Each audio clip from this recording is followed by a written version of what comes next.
কোথায়? বসাতে একটা মাথা ঘুরায়, বসার থেকে দাঁড়ালে স্বপ্ন বন্ধ করে আনে, কমরটা সিটে করে যেমন যেতে হয়, শরীরটা দড়িয়ে বলার মতো মুখে সবাই কামড়ায়, মাথার তলে তো গরম যায় বেশি, চক্ষুটা গরম যায় বেশি, বুকটা দরপর করে কাঁপে,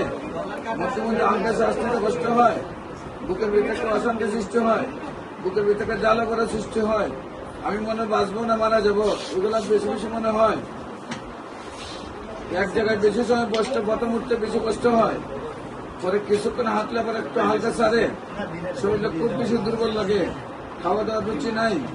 খাবারে কেমন জানি একটা গন্ধ করে, শরীর খুব বেশি দুর্বল লাগে, মনে হয় বাচ্চারা ধাক্কা দিলে পড়ে যাবেন নাকি, শরীরে একেবারেই শক্তি নাই, পায়খানা ক্লিয়ার হয় না, প্রস্রাব ক্লিয়ার হয় না, প্রস্রাব পায়খানা ক্লিয়ার হয় না, শরীরে জ্বর থাকে।